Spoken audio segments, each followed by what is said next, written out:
성경은 창세기 12장 1절부터 20절까지입니다.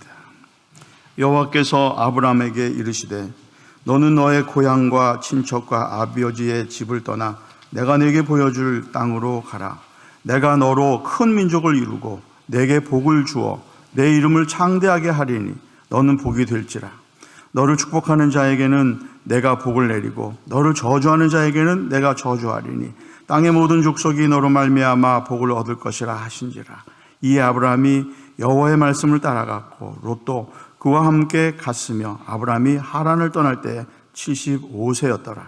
아브라함이 그 아내 사레의 조카 롯과 하란에서 모은 모든 소유와 얻은 사람들을 이끌고 가나안 땅으로 가려고 떠나서 마침내 가나안 땅에 들어갔더라.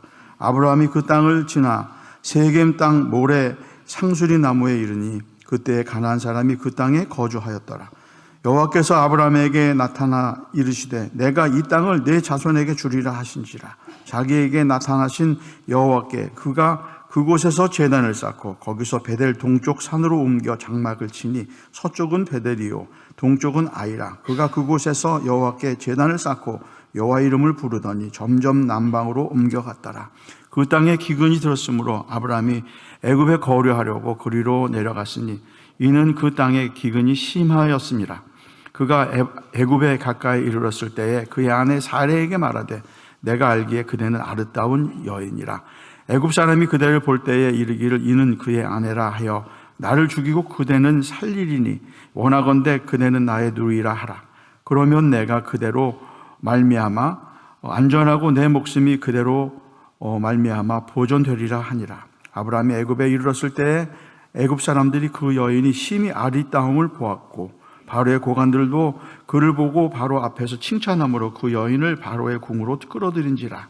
이에 바로가 그로 말미암아 아브라함을 후대함으로 아브라함이 양과 소와 노비와 암수 나귀와 낙타를 얻었더라. 여호와께서 아브라함의 아내 사레의 일로 바로와 그 집에 큰 재앙을 내리신지라. 바로가 아브라함을 불러서 이르되 내가 어찌하여 나에게 이렇게 행하였느냐? 내가 어찌하여 그를 내 아내라고 내게 말하지 아니하였느냐? 내가 어찌 그를 누이라 하여 내가 그를 데려다가 아내를 삼게 하였느냐? 내 아내가 여기 있으니 이제 데려가라 하고 바로가 사람들에게 그의 일을 명하매 그들이 그와 함께 그의 아내와 그의 모든 소유를 보내었더라.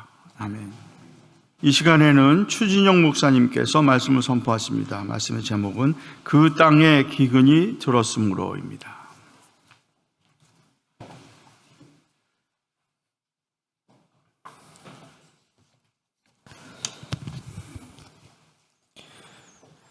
다 같이 기도하겠습니다. 하나님 감사합니다. 오늘도 거룩한 주일을 우리에게 허락해 주셨습니다. 주 없이 살 수 없는 인생들이 주님 앞에 엎드립니다. 하나님 오늘도 우리의 심령에 찾아와 주시고 하나님의 은혜로 역사하심으로 말미암아 살아나는 하루 될 수 있도록 도와주시옵소서. 그러므로 하나님의 뜻이 온전히 성취되며 하나님의 나라가 충만하게 임할 수 있는 심령들 되게 하여 주시옵소서. 예수님의 이름으로 기도합니다. 아멘. 우리 옆에 분들과 인사할까요? 복 되시기 바랍니다. 여러분의 하나님의 복입니다. 그리고 하나님이 주시는 복으로 살아가는 자들입니다. 그러니 주님이 주시는 복으로 사는 저와 여러분 되길 주님의 이름으로 축원합니다. 어제 밤에 여러분 소식도 들었고 그보다 오늘 담임 목사님께서 원래 이 말씀을 전하셔야 되는데 이 코로나에 걸리셨습니다. 그래서 저번 주 화요일 날 이제 걸리게 되셨고 그래서 새벽 예배를 좀 이렇게 쭉 못 쓰시고 또 이번 주 화요일까지는 이 강단에 쓸 수가 없어서 오늘 제가 대신 섰습니다. 어제는 말씀을 준비하는데 여러분도 보셨겠지만 뉴스에서 정말로 안타깝고 충격적이고 큰 소식이 들려왔습니다.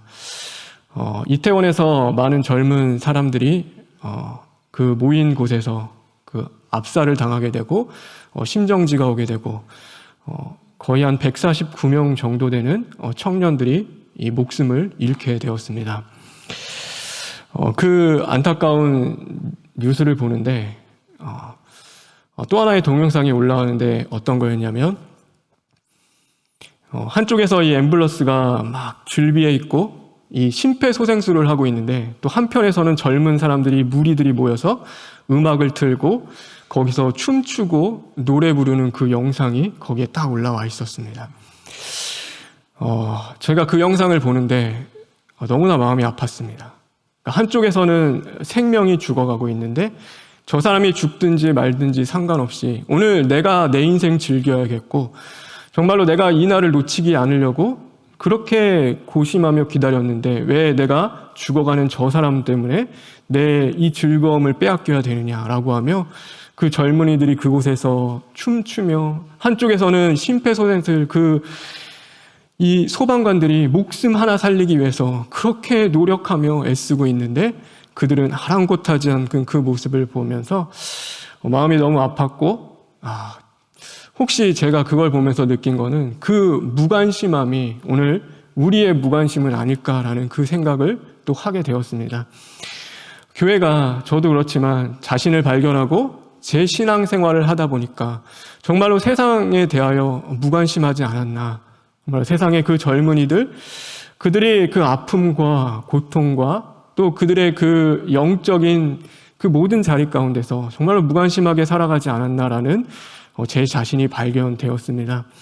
또 하나 안타까운 것은 누군가 그곳에서 저 죽어가는 영혼들을 향하여 예수님을 전했다면 정말로 거기서 한 영혼이라도 예수님을 믿고 구원을 받았다면 정말로 좋았을 것 같은데 저도 그러지 못하는 제 자신이 하나님 앞에 회개가 되고 하나님 목사라는 자가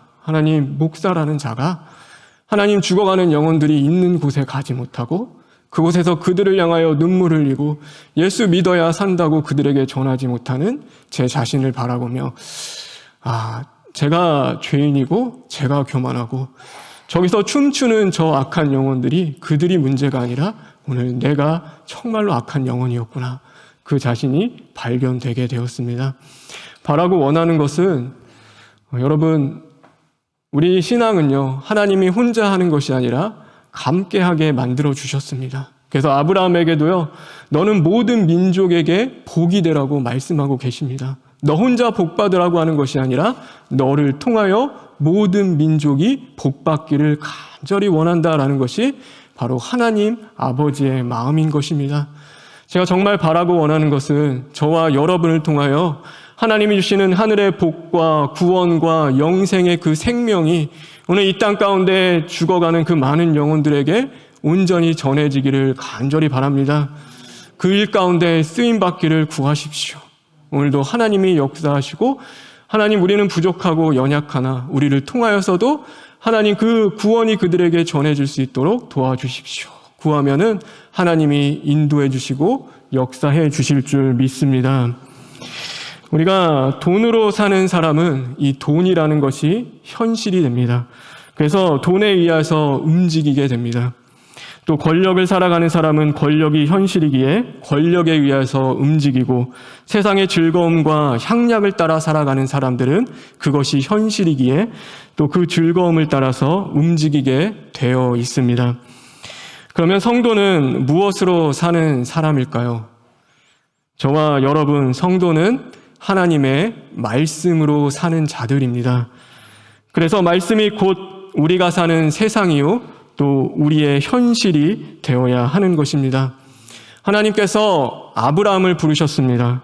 하나님께서는 세 가지의 복을 약속하십니다. 이 땅의 복, 큰 민족, 모든 사람들에게 내 이름이 알게 될 것이라는 그 복을 주셨습니다. 그런데 세상적으로 보았을 때는요, 정말로 그게 어려운 거예요. 하나님이 주시겠다고 하는 땅은 이 보여준 땅이 아니라 보여줄 땅이라고 오늘 말씀하고 계십니다. 다시 말해 본 적도 없는 땅을 향하여 가야 하는데 도대체 이 땅이 어떤 땅인지 알지도 못하고 또 그런 상황 속에서 자신이 이루었던 삶의 모든 터전을 내려놓고 가야 하는 상황이었습니다. 더욱이 하나님께서는 이 큰 민족을 주시겠다고 약속하셨는데 이 사라는 경수가 끝난 상태였고 상식적으로 봐도 이 도저히 자녀를 가질 수 없는 육체를 가지고 있었습니다. 더 나아가서 이들을요, 하나님이 높이 세우거나 어떤 고위직에 올리는 것도 아니고 이 나그네의 삶을 살아가게 합니다. 그런데 이 나그네는요, 이 당시 때 고아 그리고 과부와 함께 아주 비천하고 보잘것없는 자들이었습니다. 그런 삶을 하나님께서 내모시는데 내 이름을 내가 창대케 하고 높여주겠다라는 그 말은요, 정말로 믿을 수 없는 말이고 있을 수 없는 일이었습니다. 그러니 세상적으로 이 말도 안 되는 지금 약속을 하나님이 주시는 것입니다. 그러나 아브라함은 그 말씀을 붙잡습니다. 그리고 하나님의 말씀이 다스리는 그 깊고 넓은 세상에 자신을 던집니다. 그러자 어떤 역사가 일어났냐면 그 말씀대로 하나님이 이루어 주시는 그 은혜를 베풀어 주신 것입니다. 아브라함이라는 이름은요, 지금 모르는 사람이 없습니다. 그리고 전 세계적으로 보다요, 유대인, 무슬림까지 해서 자신들이 아브라함의 후손이라고 얘기하며 살아가는 정도입니다. 그 민족이 얼마나 크냐면요, 지금도 저와 여러분도 아브라함과 다윗의 자손 그리스도의 세계라. 그러니까 어마어마한 후손과 그 이름이 전해지는 그 은혜를 하나님이 허락해 주셨습니다. 사울이 왕으로 있을 때 이 블레셋과의 전쟁이 일어나게 됩니다. 그런데 그 가운데 칼과 창을 가지고 그 거대한 골리앗이 앞에 나와서 40주야를 하나님의 이름을 욕하는 겁니다. 그런데 그 골리앗과 대항할 사람이요, 아무도 없는 것이죠. 그 누구도 그 앞에 나와서 이 골리앗과 싸우려는 자가 한 사람도 없는 것입니다. 그럼 왜 그럴까요? 왜 하나님의 이름을 모욕하는 그들과 싸우려는 이스라엘 백성이 아무도 없었을까요? 왜냐하면 칼과 창이 현실이 되는 세상을 살아가는 자들에게는요, 이 칼과 창의 우두머리인 골리앗은요, 이길 수 없는 두려운 존재였던 것입니다. 그런데 그 앞에서 모든 자들이 무서워서 이 벌벌 떨고 있는데 이 다윗은 달랐습니다. 이 다윗이 살아가는 세상, 그는 어떤 세상을 살아갔냐면 칼과 창이 지배하는 세상을 살아가는 자가 아니었습니다. 하나님의 말씀이 다스리는 세상을 살아가는 이 다윗은요, 그러기에 그가 말씀으로 선포하되 너는 칼과 단창으로 내게 나아오거니와 나는 만군의 여호와의 이름으로 나아간다. 하나님의 말씀을 붙잡고 그가 선포하며 나아갈 때 하나님이 이길 수 있는 그 역사를 이 다윗에게 허락해 주셨습니다. 오늘 우리 자신을 진단해 보시기 바랍니다. 우리가 살아가는 세상의 정체는 무엇입니까? 여러분, 나는 과연 어떤 세상에서 살아가고 계십니까? 부디 바라고 원하는 것은 하나님의 말씀이 다스리는 세상을 살아가는 저와 여러분 되길 간절히 바랍니다. 그래서 돈이 나를 주장하지 못하고 사람이 나를 주장하는 것이 아니라 오늘도 생명의 근원 되시는 하나님의 말씀이 온전히 우리를 주장하사 이제는 말씀대로 이루어지는 그 역사가 저와 여러분에게 임하길 주님의 이름으로 축원합니다. 그러면 우리가 말씀대로 살아가기 위해서 가장 중요한 것이 무엇일까요? 우리에게 정말 있어야 하는 것, 그것은 바로 하나님에 대한 이 믿음입니다. 하나님의 말씀대로 살아가는 세상 속에서는 우리에게는 언제나 이 하나님을 향한 믿음이 필요한 것입니다. 예수님의 십자가를 바라보며 그것을 내 십자가로 여기는 사람이 있고 예수님의 부활을 바라보며 그것을 나의 부활로 여기며 살아가는 사람들이 있습니다. 구원이라는 것이요, 보이지 않잖아요. 그런데도 이 구원을 향하여 나아갈 때 그것에 대한 확신을 가지고 하나님에 대한 기쁨과 감사로 찬양하며 나아가는 자들도 분명히 있는 것입니다. 그럼 어떻게 그럴 수 있는가? 바로 그들에게는 하나님을 향한 믿음이 있기 때문입니다. 이 아브라함이 이 우르를 지나서요, 이 하란을 거쳐서 가나안 땅에 갑니다. 그런데 이 우르와 하란은 어떤 곳이냐면은 이 공통점이 있는데 그것이 갈대아 지방이라는 것입니다. 이 갈대아 지방은 물이 정말 많은 지역입니다. 그래서 거기서 사는 사람들은 풍족한 물로 농사를 짓게 되고 이 수차를 돌려서 물을 끌어올릴 만큼 거기는 그렇게 물이 많은 곳입니다. 그러니 이 갈대아 지방은요, 굶어 죽는 사람이 없는 곳이었고 마치 그곳은 황금의 땅과도 같은 곳이었습니다. 우리가 고대 4대 문명을 이야기하죠. 그 중에 이 메소포타미아 문명이 있던 곳이 이 하란 그리고 우르라는 그 지역에 그것이 있던 것입니다. 그러니 이 아브라함은요, 생전에 배고파 본 적이 없는 사람입니다. 그런데 하나님의 말씀에 순종해서 그 좋은 우르와 하란을 버리고 가봤더니 그 땅이 어떤 땅인가 하면 비가 오는데 그 비가 오는 족족이 그것을 이제는 흡수하는 이 사막과 같은 땅이었습니다. 그러니 물을 저장하거나 농사를 지을 수 없는 땅이었습니다. 모내기를 할 때는요, 이른 비가 내려주지 않으면 모내기를 할 수 없었고, 추수를 할 때는 늦은 비가 오지 않으면 도저히 추수를 할 수 없는 땅이었습니다. 그럼 왜 이런 땅으로 하나님은 끌고 가셨을까요? 그렇게 좋은 우르와 하란이 있는데 거기서 번성하고 다스리고 충만한 삶을 살게도 하실 수 있는데 왜 그런 땅으로 이 아브라함을 인도하셨을까요? 우리가 믿지 않는 자들이 농사를 짓는다면요, 그 중요한 것은 이 좋은 땅이고 또 농사할 수 있는 그 기술이고 또 사람이 가장 중요한 겁니다. 그런데 믿는 우리가 농사를 짓는다고 할 때 우리에게 가장 중요한 것은 무엇이냐면 바로 하나님을 향한 믿음인 것입니다. 그 땅의 주인이 되시고 햇빛을 적절하게 주시며 또 때를 따라 비를 내리셔서 열매를 맺게 하시는 그 하나님에 대한 믿음이 우리에게는 필요한 것입니다. 그래서 우리도 마찬가지입니다. 우리가 교회 바라보고 이사하는 분들도 있습니다.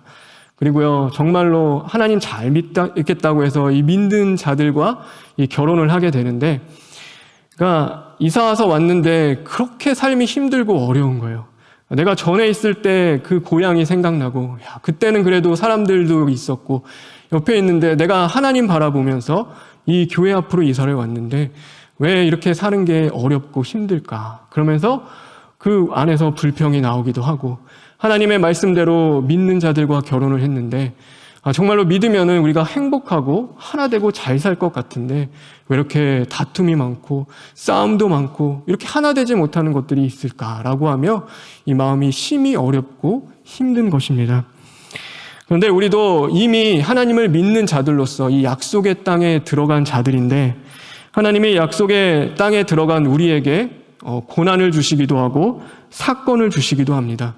그런데 예전 같으면요, 그것을 돈으로 해결하고 사람으로 해결합니다.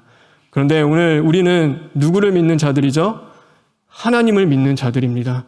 우리는 이미 약속하신 그 예수 그리스도라는 기업을 받은 자들이고 그 땅을 살아가는 자들인 겁니다. 그래서 이제는요, 이 돈으로 해결하거나 사람으로 해결받지 못하게 하십니다.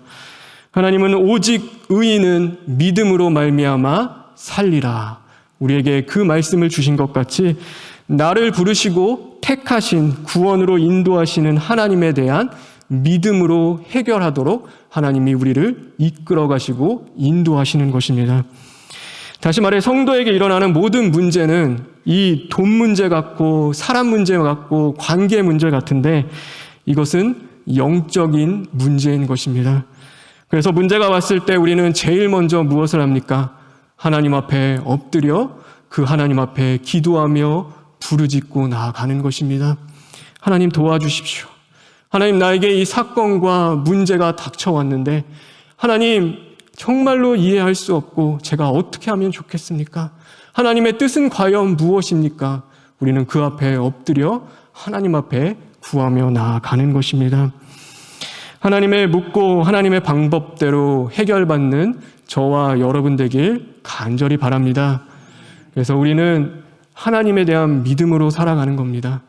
그래서 내 옆에 있는 사람이 해결해 주는 것도 아니고 내가 가지고 있는 물질이 해결해 주는 것도 나에게 있는 명예가 해결하는 것도 아닙니다. 오늘도 나를 다스리고 인도하시며 오늘도 이 땅의 모든 것을 주관하시는 그 하나님이 해결해 주시는 겁니다. 그래서 우리는 그 하나님을 끝까지 믿고 나아가야 하는 것이죠. 오늘 저와 여러분이 그랬으면 좋겠습니다. 그런데 우리에게는 한 가지 어려움이 있습니다. 그것은 바로 현실이라는 것입니다. 그래서 현실이라는 그 두려움 앞에 그것이 엄습해 오기 시작하면요, 우리는 이 믿음은 다 상실됩니다. 믿음이 사라지니 하나님이 충만하게 내 안을 채워주셨던 그 은혜가 바닥이 나기 시작하는 거죠. 은혜가 바닥나면은 우리는 형편 따지고 사람 보기 시작하는 것입니다. 오직 내 안에 계시는 예수 그리스도가 보여야 하고 예수님을 끝까지 의지하며 그분이 나의 주인이 되시고 그분을 통하여서 내가 공급받는 삶을 살아가야 하는데, 주님이 보이는 것이 아니라 나의 형편과 내 주변에 있는 사람들이 보이기 시작하는 것입니다. 그래서 우리는 이 불안에 쌓여서 어디로 가게 되냐면 결국 믿음으로 해결받는 것이 아니라 우리의 머리로 해결하려고 시작하는 것입니다. 그러니까 내 힘으로, 내 머리로 이 모든 문제를 풀어가고 해결하려는 것이죠. 예를 들어 우리가 자녀를 키우면서 믿음의 선택을 할 때가 있습니다. 그래서 정말로 하나님 앞에 이 자녀를 잘 양육해야 되잖아요. 그래서 주일에는 하나님의 말씀대로 이 아이를 양육하며 키우며, 정말로 하나님이 너의 인생의 주인이시고 영적 아버지다, 하나님을 의지하며 나아가야 한다라는 것을 가르쳐야 합니다. 그런데 우리가 그러지 못할 때가 참 많이 있습니다. 학원의 문제, 요즘 아이들은 바쁘죠. 그래서 주일에도 학원을 다니는데 학원의 문제가 걸리게 되면은 뭘 하기 시작하냐면 이제 머리로 계산을 하기 시작합니다. 그래서 야, 너의 본분은 학생이야. 학생의 본분은 뭐냐면 바로 공부 열심히 잘해서 하나님 앞에 영광 돌리는 게 내가 해야 할 일이야. 그러니 온라인으로 예배드려도 되니까 지금 먼저 학원에 가서 열심히 공부해. 어떻게 보면은 맞는 것 같죠. 그게 정답인 것처럼 보이는데 그렇지가 않습니다. 그것은 하나님을 향한 믿음으로 나아간 것이 아니라 자신의 머리로 해결한 것이고 자신이 그것을 생각하며 그것을 나아가는 것이죠. 그래서 부모들은요, 정말로 아이를 생각하면서 사랑하니까 이 아이가 잘 되면 좋겠고 그 아이의 미래가 불안하고 좋은 대학 가지 못할까 봐 정말 아이를 계속 몰아세웁니다. 공부해라. 야, 공부해야 한다. 하나님 믿는 것보다 더 중요한 거 공부하는 거야. 나중에 하나님의 영광 돌리면 되지 않니? 너가 잘 되고 좋아져서 높아져서 그때 하나님의 뜻을 이루며 하나님 영광 돌리면 돼. 그러니 지금은 열심히 공부하는 삶을 사. 그런데 나중에 보면요, 이 아이가 견디다 못해서 이제는 부모를 떠나가게 되고 또 믿음 생활은 다 상실하고 점점 부모랑 멀어져 세상에 자녀를 빼앗기게 되는 것입니다. 이제 얼마 있으면은 수능이 다가오고 있죠. 여러분, 그 좋은 성적이라는 것은 무엇일까요? 우리가 좋은 성적, 세상이 말하는 좋은 성적은 이 높은 성적입니다. 잘 받는 성적이 좋은 성적입니다. 그런데 믿는 자들에게 좋은 성적은 하나님의 말씀대로, 하나님의 뜻대로 열심히 공부하여 받은 성적이 좋은 성적인데, 왜냐하면 하나님께서 그 성적을 쓰시기 때문인 겁니다. 그것이 낮은 성적이든 높은 성적이든 상관없습니다. 하나님의 말씀대로 순종하며 수고하여 받은 그 성적은요, 그것이 아무리 보잘것없는 성적이라 하더라도 하나님은 그 사람의 성적을 사용하시는 것입니다. 우리는 그러면 믿음대로 결정하고 믿음대로 행하는 그런 모습이 우리에게 나타나야 하는 것입니다. 오늘 아브라함이요, 이 머리를 쓰기 시작하는데 기근이 닥쳐오니까 먹고 사는 문제가 참 어려워졌죠. 그러니까 어떻게 하면 좋을까 생각하다 이 애굽으로 내려가는 겁니다. 근데 성경에 보면 애굽에서 거류하러 내려갔다라고 말씀합니다. 이 거류라는 것은요, 잠시 머물고 다시 돌아올 생각이었습니다.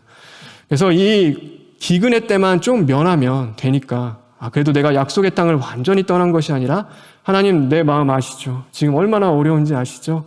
하나님, 그러니까 지금 한 번만 좀 눈 감아주세요. 제가 갔다가 정말 이 기근의 때만 면하면 제가 다시 돌아오겠습니다. 그래서 이 아브라함이 이 애굽으로 내려간 겁니다. 그런데 아브라함이 정말로 이 기근을 피해서 애굽으로 내려갔을 때 그것이 문제를 해결하게 되었는가? 그렇지 않습니다. 믿음으로 해결해야 할 사람이 머리로 가서 머리를 쓰기 시작하는데 하나님께서 그 모든 것을 계속 꼬이게 만들어 주시는 겁니다.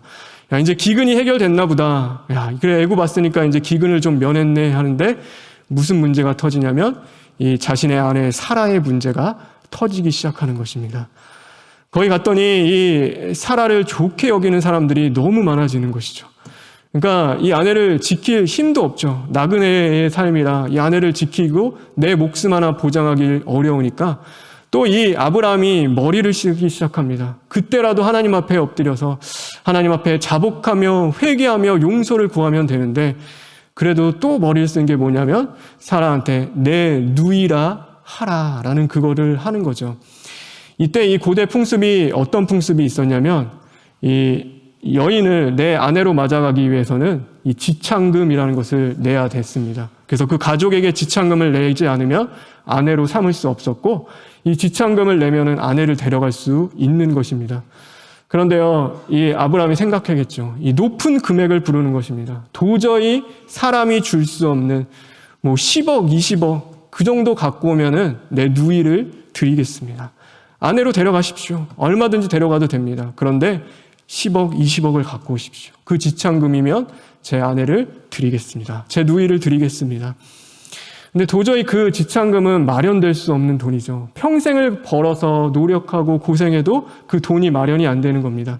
그러니 자기 딴에는 이 생각을 하다가 이제 지창금 마련하고 그들이 고생하는 동안에 기근도 다 끝날 거고 우리는 그때 이제 조용히 다시 가나안 약속의 땅으로 돌아가면 되겠구나. 그 생각을 이 아브라함이 하기 시작하는 거죠. 근데 놀라운 일이 뭐가 벌어지냐면 이 자신의 아내를 마음에 들어하는 한 사람이 생기는데 그 사람이 누군가 하면은 오늘 성경에서는 이렇게 말씀하고 있습니다. 우리 성경 다 같이 한번 읽겠습니다. 우리 15절에 있는 말씀입니다. 15절 읽겠습니다.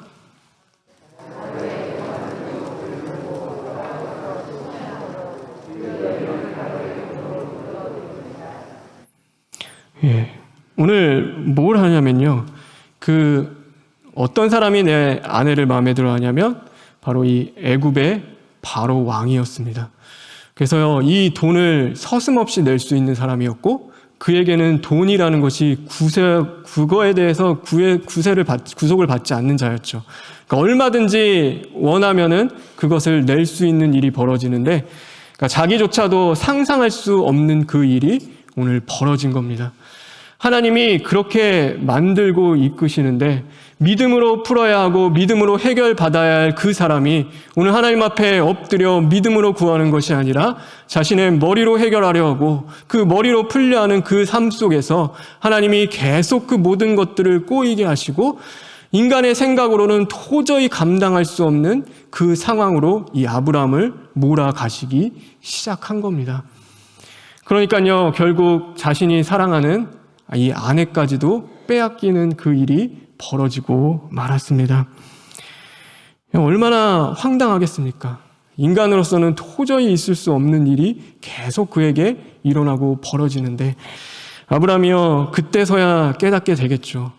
내가 뭔가 잘못했구나. 내가 뭔가 정말로 큰 실수를 했구나. 그 아브라함이 그때서야 깨닫고 하나님 앞에 부르짖고 애통하며 자신의 죄를 발견하기 시작하는 것입니다. 오늘 우리 인생을 돌아봤으면 좋겠습니다. 여러분, 우리 인생에 기근이 찾아왔습니까? 정말로 감당하기 어려운 문제가 우리의 삶 속에 다가왔습니까?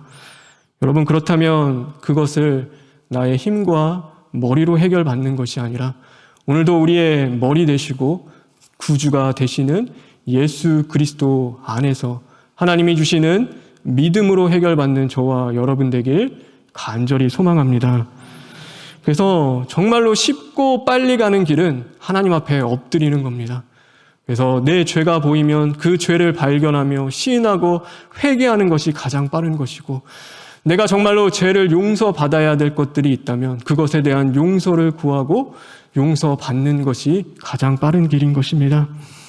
고난 속에서 하나님의 말씀을 발견하고 오늘도 무릎 꿇고 시인하고 회개하며 사람에게 범죄한 일이 있다면 그에게도 용서를 구하고 갚아야 할 것이 있다면 당연하게 갚아야 하는 것이 가장 쉽고 빠른 길인 것입니다.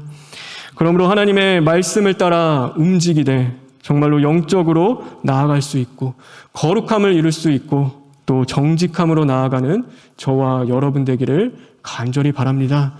그것이 오늘 우리가 살 길이고 하나님이 정말 기뻐하는 길입니다. 오늘 이 아브라함이 이 잘못된 죄와 실수와 그 모든 것들을 저지름에도 불구하고요, 오늘 이 말씀에 보면은 우리는 그럴 것 같잖아요. 또 보면 하나님이 정죄하고 야, 너 왜 그렇게 했니? 책망하고 질책할 것 같은데 오늘 사실 이 성경에 보면은 아브라함이 너가 잘못했다, 너가 죄다, 너 왜 그렇게 믿음 없이 행했니라고 한 말씀도 하지 않습니다. 성경에 보면은요, 아브라함을 뭐라고 하는 것이 아니라 도리어 바로를 그 하나님께서 책망하시며 그를 혼내시는 그 모습이 보여지는 것입니다. 제가 이 말씀을 보면서 이해가 가지 않았습니다. 사실 혼날 만도 한데 책망 받을 만도 한데 하나님은 왜 아브라함을 책망하지 않으셨을까? 왜 아브라함이 그냥 두시고 또 그것을 그냥 바라보셨을까라고 했을 때 제 옛날에 한 가지 일이 생각이 났습니다. 제가 정말로 아들로서 큰 죄를 짓고 또 어머니에게 큰 실망을 드린 적이 있습니다. 그런데 그것을 얘기하는 것이 그렇게 힘이 들고 어려웠습니다. 아들에 대한 믿음이 있었고 아들에 대한 신뢰가 있었기 때문에 그 앞에 나아가서 정말로 내 죄를 이야기하고 그것을 나누는 것이, 어머니한테 얘기하는 것이 너무나 어렵고 힘들었습니다. 그런데 그 앞에 나아가서 해야 되니까, 이제는 할 수밖에 없으니까 내가 이런 큰 죄를 졌고 정말로 어머니의 아들로서 제가 실망을 드렸고 저에 대한 이 신뢰와 이제는 믿음이 다 두지 않으셔도 됩니다. 저에게 소망을 두지 않아도 됩니다. 제가 그 앞에서 그 이야기를 하는데 어머니가 그것을 가만히 듣고 계시다가 그때 너 왜 그렇게 했어? 막 화내시는 것이 아니라 한 말씀 하시는데 무슨 말씀을 하시냐면 그래도 나는 아들을 믿는다. 그 말씀을 주셨습니다. 그래도 나는 너를 믿어. 그래서 남들이 뭐라 하든 나는 그래도 너를 끝까지 믿는다. 그 말을 주시는데요. 저는 그 죄 때문에 그 제가 받는 그 어떤 것보다도 더 큰 회복을 경험할 수 있었고 저에 대한 그 어머니의 사랑과 그 모든 것들이 이제는 깨달아 알게 되니까요. 또다시 나아갈 힘이 생길 수 있었습니다. 이 아브라함이요, 이 죄에서 계속 넘어지고 실수합니다. 이 반복이요, 20장 가면 똑같이 벌어집니다. 그래서 거기도 보면은 그가 쓰러지고 넘어지는 그 일들이 벌어지는데 그때도 하나님이 아무 말씀하지 않으세요. 그 사람들이 그렇겠죠. 지켜보면서 야, 아브라함이 무슨 하나님 사람이냐. 근데 저 그럴 줄 알았다. 또 실패하고 또 넘어졌네. 또 쓰러졌네. 사람들은 욕하고 믿어주는 하나님 사람 하나 없고 아내조차도 어쩌면 그를 욕했을지도 모릅니다. 또 어떻게 그렇게 범죄하고 쓰러지고 넘어질 수 있는가.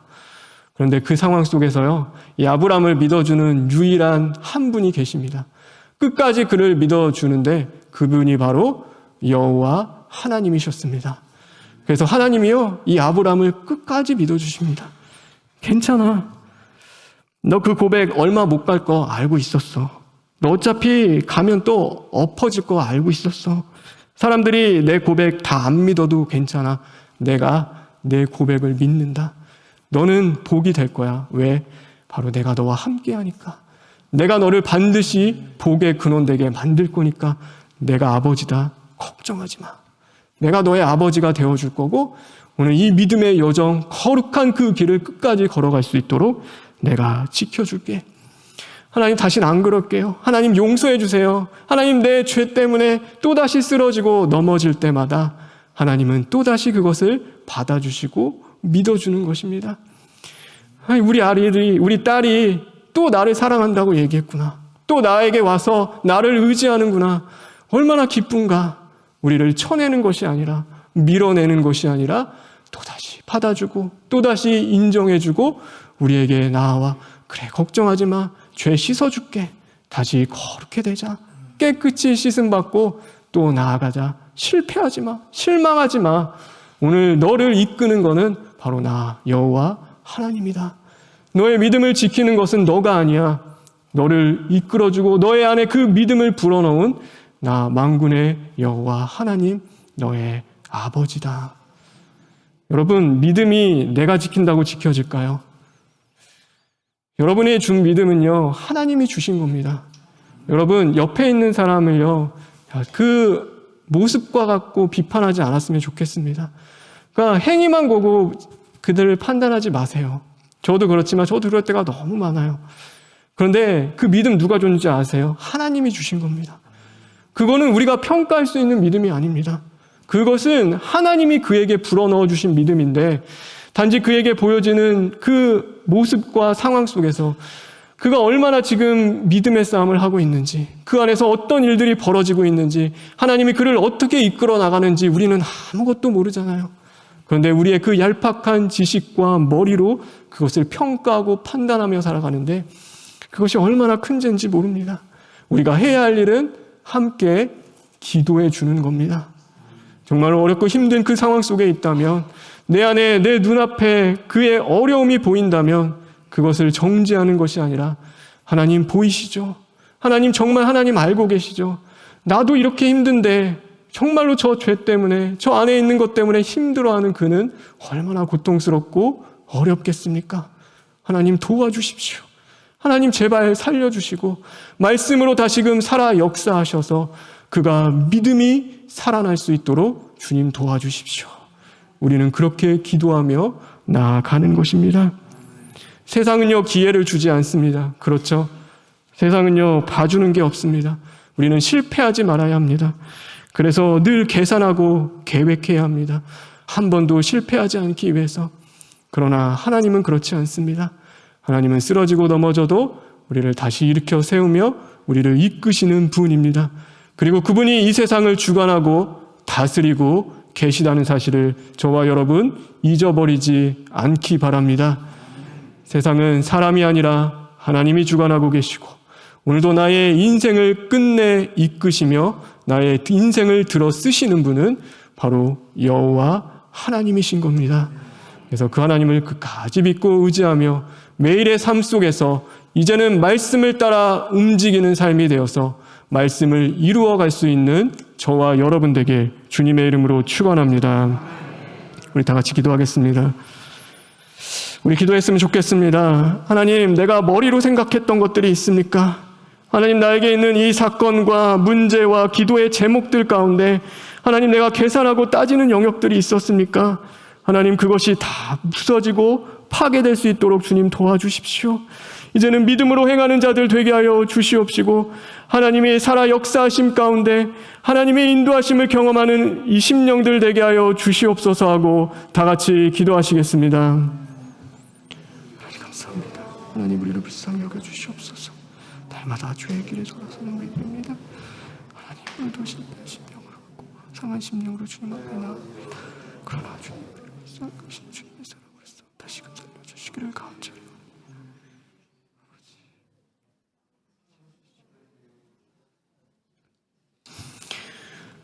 하나님, 오늘도 실패했습니다. 하나님, 죄에 쓰러졌습니다. 그러나 다시금 우리를 일으키시고 죄사함을 주실 아버지가 계심에 감사합니다. 하나님, 오늘도 회개의 영을 우리 가운데 부어주시옵시고 후회하는 인생이 아니라 회개하는 인생을 살아낼 수 있도록 주님 도와주시옵소서. 예수님의 이름으로 기도합니다.